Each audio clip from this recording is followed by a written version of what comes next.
Buonasera da Anna Franchino, ben ritrovati a questa nuova edizione in diretta del nostro telegiornale. Oggi apriamo il nostro TG con una denuncia forte, quella di Monsignor Satriano, vescovo di Rossano Cariati, che dice: ci bruciano vivi. Ma sentiamolo ai nostri microfoni. Troppi attentati, qui ci stanno bruciando vivi, è l'allarme lanciato al nostro telegiornale dal vescovo di Rossano Cariati, Monsignor Giuseppe Satriano, che pone l'attenzione su una serie di attentati incendiari ad auto e negozi e atteggiamenti di sopruso nella zona dello Ionio Cosentino. Quando io dico bruciando vivi, intendo dire che in questo tempo di sofferenza e di dolore, che può essere un lockdown, dove la gente è tutta bloccata a casa, è inerme, vedere e assistere a questo scempio, a questi atteggiamenti molto vili, in cui durante la notte vengono bruciati mezzi, negozi, auto. Ecco, questo veramente credo che gridi vendetta a cospetto di Dio, perché proprio l'altra sera, quando la Santelli aveva dato il via libera per la riapertura dei bar e delle pasticcerie, in un nostro paese, a San Lorenzo del Vallo, è stato dato fuoco a un esercizio commerciale di questo tipo. E voi capite la fatica e il dolore anche di chi deve riprendere. Ora è chiaro che l'atteggiamento che io condanno è proprio questa viltà e questo rifugiarsi e ripiegarsi anche in una cultura del risentimento, della vendetta che pervade. Accanto a questo è chiaro che c'è la criminalità organizzata anche talvolta, no? Alcuni di questi eventi sono anche causati da essa. Però c'è una cultura che si estende su tutto il territorio diocesano che come vescovo non posso non attenzionare e non posso non stigmatizzare anche in maniera forte, perché non è possibile che in questo periodo così delicato e sofferto da parte di tutti si possano compiere gesti di questo tipo. Non se ne dovrebbero compiere mai. Devo dire anche per onestà del vero che quanto è accaduto dall'inizio dell'anno ad oggi è anche meno di quanto è accaduto lo scorso anno, forse. Però ecco, è un qualcosa che si ripete costantemente, sembra quasi un fatto scontato che si bruci un'auto, nessuno ne parla più, tutto passa sotto silenzio e questa cultura che mina le prospettive di speranza di un territorio che invece deve essere accompagnato, deve essere orientato ad una rinascita. Io mi rivolgo alla coscienza di ciascuno, mi rivolgo alle istituzioni, mi rivolgo a tutti gli uomini di buona volontà, perché bisogna mettersi insieme, bisogna cercare di arginare una cultura di questo tipo. Io non sono calabrese, ma amo la Calabria e amo questa terra dove sono ormai da 5 anni abbondanti. Credo però che invece di continuamente litigare intorno alle cose, noi dovremmo veramente prendere in mano la nostra vita, la vita di questo territorio e accompagnarla.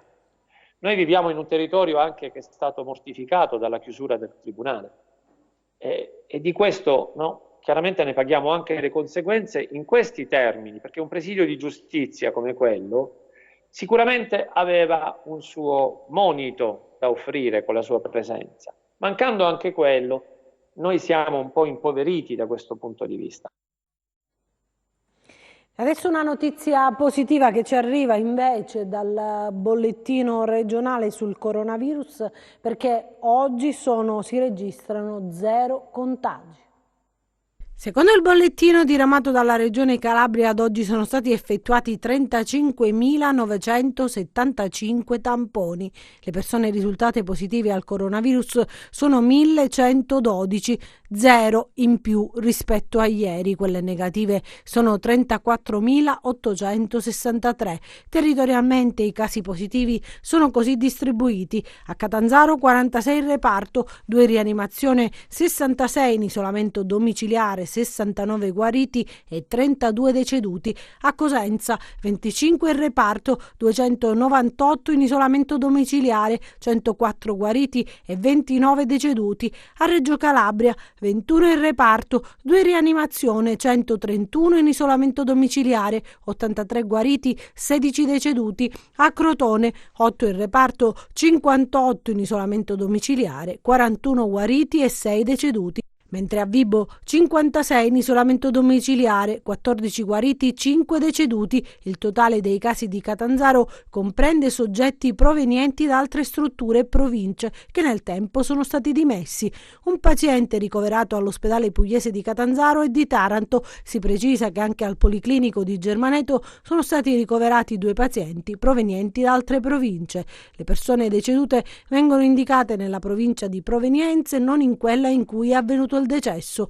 I soggetti in quarantena volontaria sono 6.078, così distribuiti: a Cosenza 1.017, a Crotone 1.684, a Catanzaro 1.885, a Vibo Valentia 238 e a Reggio Calabria 1.254.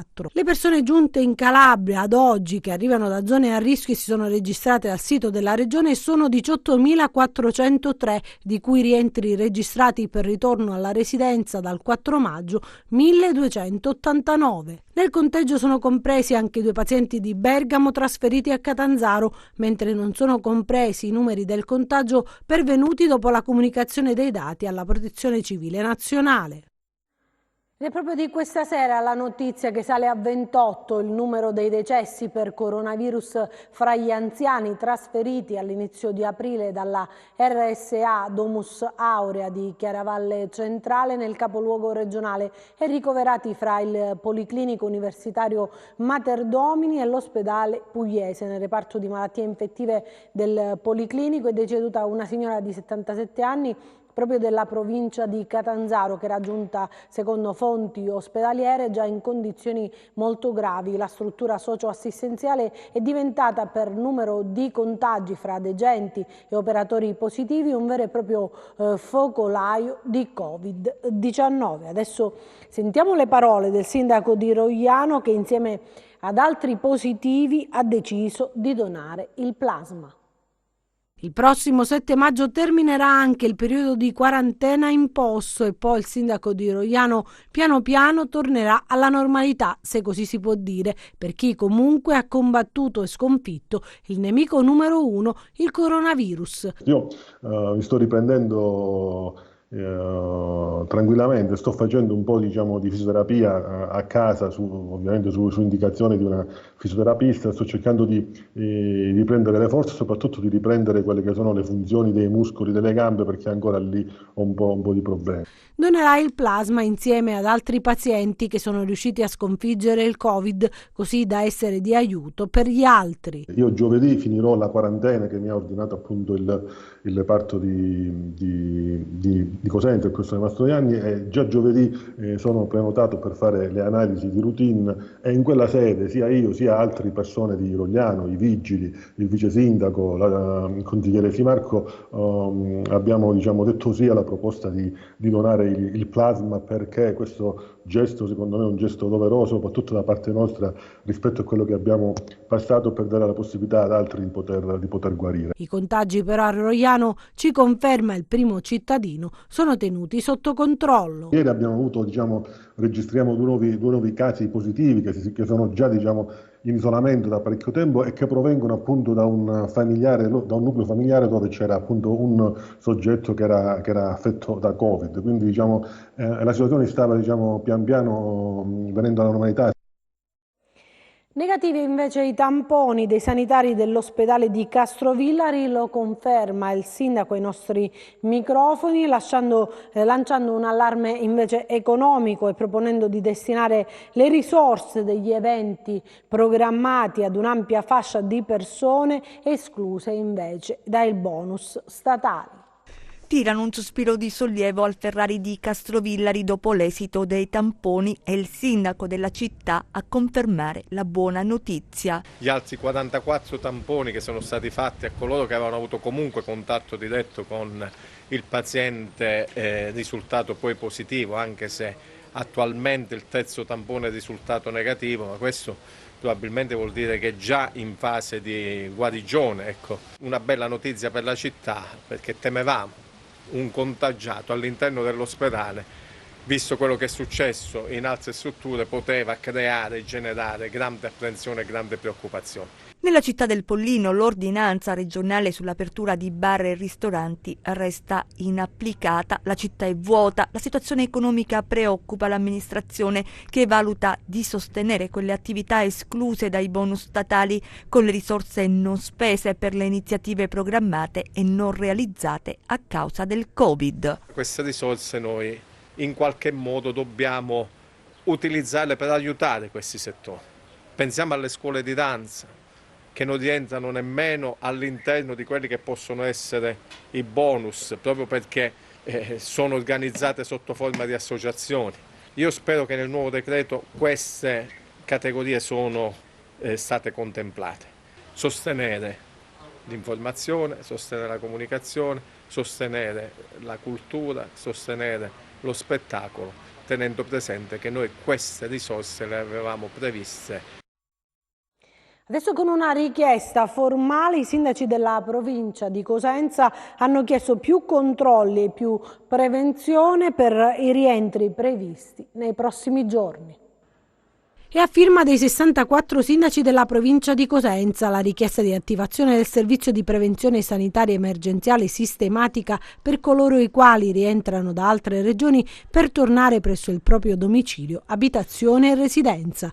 I primi cittadini chiedono che le autorità competenti, Giunta regionale, ASP di Cosenza, Protezione Civile regionale e Prefetto valutino anche in sinergie con la massima attenzione di attivazione di una procedura improntata alla massima prevenzione che imponga l'effettuazione sistematica di tamponi rinofaringei a tutti coloro i quali rientrino in regione, ma non solo, che tale profilassi, comunque seguita dall'isolamento domiciliare almeno fino all'esito del tampone, sia posta in essere al momento stesso dell'arrivo in regione dei soggetti di rientro, onde evitare ogni rischio di contatto e di contagio con altre persone, e che l'esito dei tamponi effettuati sia tempestivamente comunicato ai sindaci dei territori interessati per consentirgli l'adozione di ogni provvedimento necessario alla gestione dei singoli casi e da adottare in conformità ad ogni indicazione che le competenti autorità regionali e sanitarie vorranno fornire.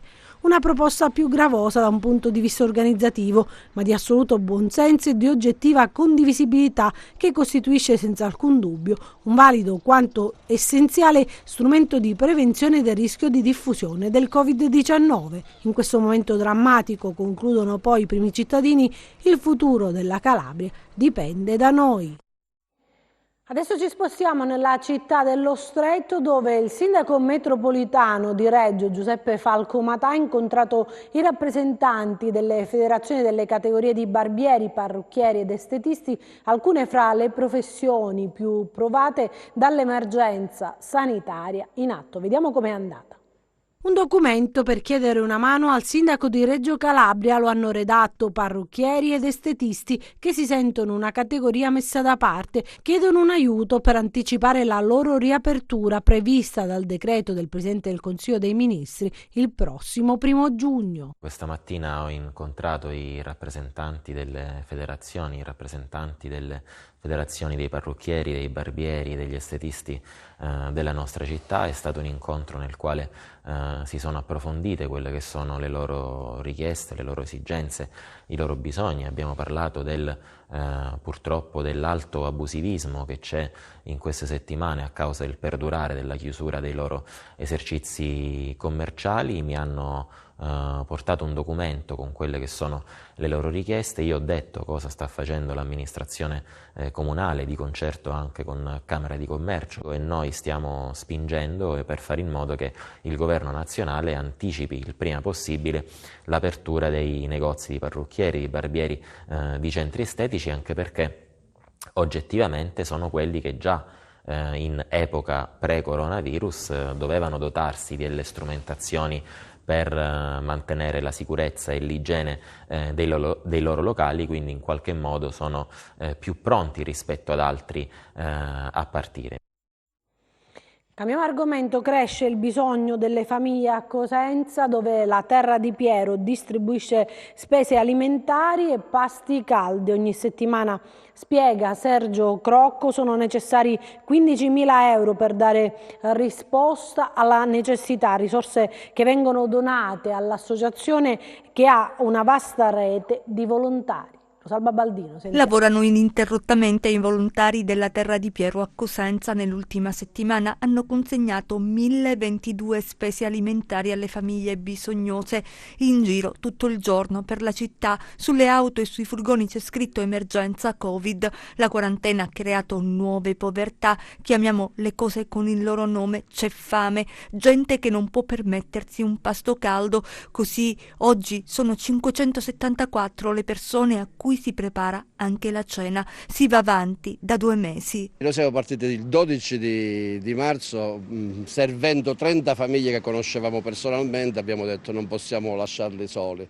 E poi la situazione forse ci è proprio sfuggita di mano, perché i numeri che hai detto tu sono abnormi per una piccola associazione come la nostra, anche se siamo aiutati da altre 5 associazioni cosentine. Siamo arrivati tra le 12 e le 15.000 euro a settimana di spesa per le spese, scusate il gioco di parole. In più ci sono poi quello che spendiamo per portare il cibo caldo, specifico. Il cibo caldo significa primo, secondo e contorno ogni sera, non solo nei quartieri popolari come dicevi tu, ma la forbice si sta molto allargando ai quartieri più centrali, quelli che finora sono stati molto meno toccati dalla povertà e invece adesso subiscono il precariato, il disagio, perché comunque c'è una situazione che va sempre peggiorando, non solo a livello sanitario, che forse magari qualcosa di positivo adesso si sta vedendo, ma soprattutto a livello invece materiale. Ci chiamano con molta vergogna, però anche su Corso Manzini, su Viale Mena, adesso diciamo che la forbice prende tutta la città, non solo la città, noi quando parliamo di città parliamo anche di Interland, quindi Rende, Castrolibero, Menticino, Zumbano, eccetera, eccetera. Francesco Chiarello è un cuoco professionista che ha deciso di mettersi al servizio di chi è in difficoltà. Esclusivamente per continuare quello che Piero ci ha insegnato, dare il cibo a chi ne ha bisogno. Una rete di donatori e volontari sostiene la Terra di Piero. Carla Presta ci spiega la sua scelta. Appartengo all'associazione già dalla nascita dell'associazione, quindi quando Ciccio e Sergio hanno dato input a questa iniziativa mi sono subito affiancata a loro per aiutarli. Infine, eccola la lettera dei detenuti del carcere di Cosenza, con la quale si ringrazia l'associazione per non averli dimenticati. È scritta a mano ed è toccante, perché chi vive la necessità conosce la gratitudine. Adesso ci spostiamo da Cosenza a Rende, dove c'è stata la visita del primo cittadino nell'area mercatale, dove con cadenza bisettimanale sarà attivato il mercato alimentare, prevista anche una sinergia con i ristoratori. Vediamo. Buongiorno Sindaco. Buongiorno. Come stai? Il sindaco di Rende, Marcello Manna, arriva nell'area mercatale che da oggi ha ripreso vita. Il primo cittadino per il momento ha detto no alla riapertura al pubblico di bar, pasticcerie e ristoranti, perché servono regole e adeguamenti, ma ha incentivato i piccoli produttori agricoli che con le giuste cautele e nel rispetto delle direttive nazionali potranno da oggi offrire i propri prodotti ai clienti. I banchi sono molto distanziati l'uno dall'altro, gli esercenti hanno guanti e mascherine e qualcuno addirittura la tuta. Insomma, lo scenario è tipico di questo periodo. Il mercato di Via Parigi sarà accessibile alle attività ambulanti di vendita dei prodotti alimentari nei giorni di giovedì e sabato dalle 7 alle 14.30. Gli operatori dovranno impegnarsi a garantire, comunicandone preventivamente al comando di polizia municipale, le modalità di ingresso differito della clientela, il rispetto della distanza interpersonale minima di 1 metro e l'utilizzo di protezioni monouso. Spetta ai vigili urbani il compito di vigilare sul normale svolgimento dei mercati nel rispetto delle regole vigenti in questa fase di emergenza sanitaria. Il sindaco ha annunciato a tutti gli operatori l'intenzione di favorire un contatto con i ristoratori per creare una filiera e incentivare gli scambi. Poi organizziamo che portiamo i ristoratori e vi facciamo pigliare contatti diretti con loro. Va bene? Prima di partire, grazie. Buon lavoro. Grazie. E noi abbiamo documentato come si attrezzano i ristoranti e i pub di Rende. Vediamo. Siamo a Rende, vedete questo locale, questa attività commerciale, una paninoteca è pronta per riaprire con i servizi al tavolo. Vedete nello spazio all'aperto sono stati posizionati questi tavolini mantenendo il distanziamento sociale. Qui prima c'erano delle panche e ovviamente sono stati riorganizzati un po' tutti gli spazi all'esterno ma anche all'interno, un'attività che è pronta anche per il servizio da asporto. Prima di entrare però mi devo fermare proprio in questo punto, vedete ci sono i distanziatori, bisogna mantenere la distanza di 1 metro, ma c'è di più, c'è il controllo della temperatura. Posso entrare? Sì, prego, temperatura a posto, 36,5. Perfetto, quindi posso entrare, ovviamente devo igienizzarmi le mani. Può entrare solo un cliente per volta. Il cliente viene, fa l'ordinazione, noi gli diamo questo telecomandino che è qua e una volta che ha fatto l'ordinazione aspetta fuori. Questo suona e il cliente può ritirare l'ordine. Quindi diciamo solo uno alla volta. E anche lo spazio interno era stato predisposto proprio per la riapertura, però ovviamente non si può entrare, c'è una barriera perché ancora le norme non consentono il servizio all'interno dei locali. Ovviamente avete affrontato, no, delle spese, dei grossi investimenti per avere tutto a norma e quindi ripartire. Sì, abbiamo riadeguato un po' tutto quello che è appunto il sistema per quanto riguarda la sanificazione e nello stesso tempo anche il dover riadattare gli spazi, riequilibrare un po' gli spazi, questo ci comporta una riduzione di fatturato sicuramente, però siamo fiduciosi e quindi cerchiamo di essere pronti a ripartire alla grande, insomma, con tutte quelle che sono le precauzioni previste e necessarie in questo momento. E dai ristoranti ai bar, perché un caffè all'aperto per i cosentini che approfittano dell'ordinanza emessa dalla governatrice Santelli per gli esercenti è una prova generale per il futuro, ma non mancano le difficoltà. Dal punto di vista economico il sistema imposto dalle regole anti-Covid non è sostenibile. Gianluca Pasqua. Cosenza va per la sua strada, in controtendenza con la maggior parte dei comuni calabresi che non hanno recepito l'ordinanza della governatrice Santelli. E così, mentre sulle strade continuano i controlli delle forze dell'ordine per il rispetto delle misure di contenimento del contagio tuttora vigenti, sul corso e in altre aree della città i cittadini sorseggiano il caffè comodamente seduti al tavolo. Chi lo fa naturalmente condivide in pieno il pensiero della Presidente. È il momento di ripartire adesso, non possiamo più rimanere fermi. Dobbiamo far ripartire l'economia, si mantengono le distanze, le giuste precauzioni, però dobbiamo andare avanti. Sicuramente regioni come la Calabria o la Basilicata, che hanno zero pochi contagi ormai da settimane, non possono sicuramente prendere decisioni basandosi su regioni come la Lombardia o il Piemonte. Come ha detto anche il ministro Boccia, dal 18 secondo lui le cose dovrebbero essere differenziate. La Santelli ha deciso di cominciare già adesso, non so fino a che punto è lecito, ma vediamo cosa succederà. Siamo al terzo giorno della nuova fase inaugurata in solitario dalla Calabria. Gli esercenti che già effettuavano il servizio da asporto ci hanno messo poco ad adeguarsi. Altri si sono impegnati per rimettersi in moto, cogliendo l'ordinanza come un'occasione per fare una prova generale di quello che sarà il lavoro nel prossimo periodo. Sono 10 giorni, le difficoltà finanziarie e economiche ce l'ho io e ce l'hanno sicuramente tutti i miei colleghi ed esercenti, non solo a Cosenza ma in tutta Italia.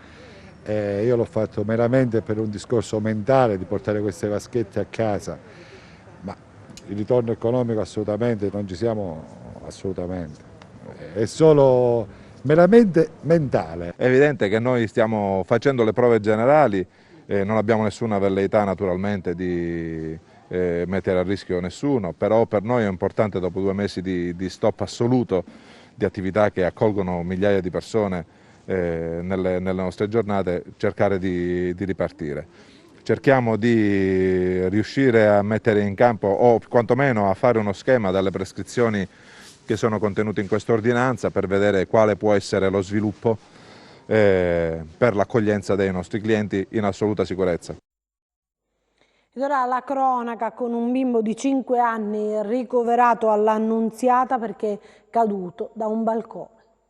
È arrivato in condizioni davvero gravi il bimbo di 5 anni caduto dal balcone di casa al terzo piano di uno stabile di Cariati e trasportato in elisoccorso nel nosocomio di Cosenza. Secondo i primi soccorsi prestati da un infermiere che si trovava casualmente nelle vicinanze dell'abitazione, subito dopo dai sanitari del 118 che sono giunti sul posto, il piccolo era gravemente ferito e, constatata la gravità delle sue condizioni, è stato trasferito immediatamente nell'ospedale dell'Annunziata, dove è stato intubato. La prognosi è al momento riservata. Il bimbo sarebbe affetto da autismo. Sull'esatta dinamica dell'accaduto indagano i carabinieri di Cariati, che stanno ascoltando anche alcuni testimoni.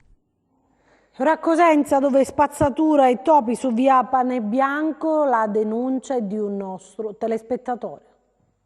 Se ne va in giro indisturbato questo topo, ripreso da un nostro telespettatore che ci ha immediatamente inviato il video. Siamo a Cosenza, in via Raffaele Giannuzzi, una delle traverse che da via Sicilia, accanto al tribunale, conduce a via Panebianco. Sentite il commento del nostro improvvisato reporter. Guardate i topi come camminano liberi, grazie a questo. Spazzatura. È il topo che va a mangiare, va una gatta.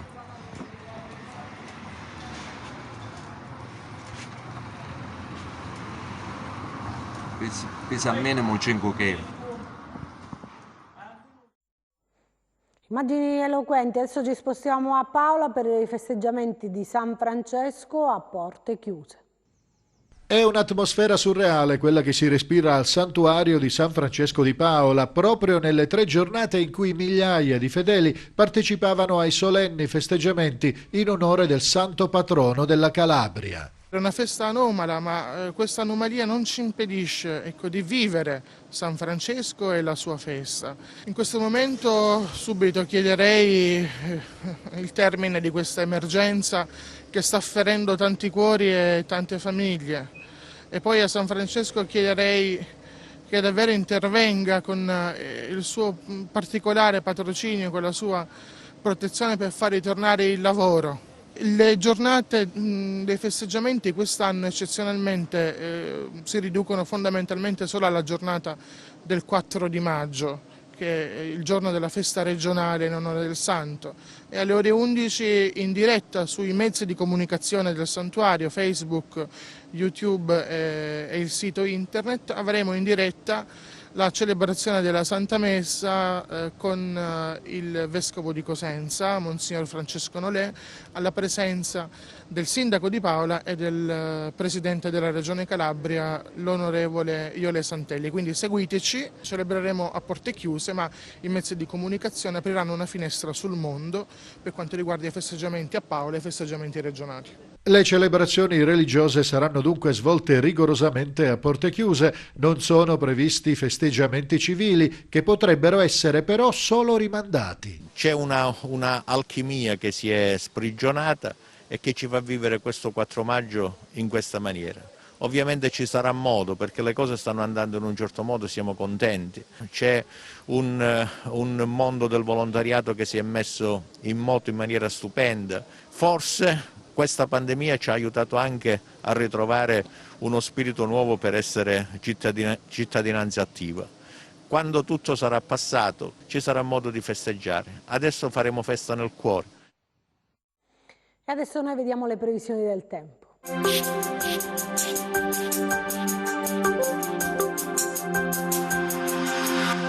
Tempo variabile con possibilità anche di qualche precipitazione sulla regione. Il flusso perturbato atlantico continua infatti a scorrere sul centro Europa mentre si estende un promontorio anticiclonico d'origine africana sulla Spagna. Il flusso atlantico, scorrendo sul bordo orientale di questo promontorio, provocherà la formazione di una saccatura sull'Europa orientale. La Calabria sarà proprio al confine tra queste due figure bariche, godendo di tempo variabile e ventoso.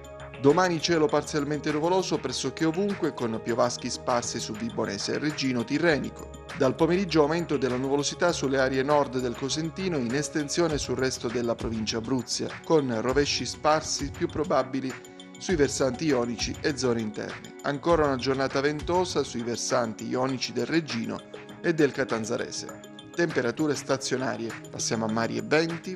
Domani ancora venti da nord-ovest moderati, che però in serata tenderanno a ruotare proveniendo da nord, soffiando anche di intensità forte sullo Ionio, e proprio in conseguenza di ciò Golfo di Taranto e Ionio Crotonese, inizialmente mossi, vedranno aumentare il loro moto ondoso, mentre il Tirreno permarrà per quasi tutta la giornata molto mosso. Per ulteriori approfondimenti vi rimando al sito www.meteoincalabria.com e la nostra pagina Facebook Meteo in Calabria. Anche per noi è tutto, io mi fermo qui, grazie per averci seguito e vi auguro un buon weekend, arrivederci.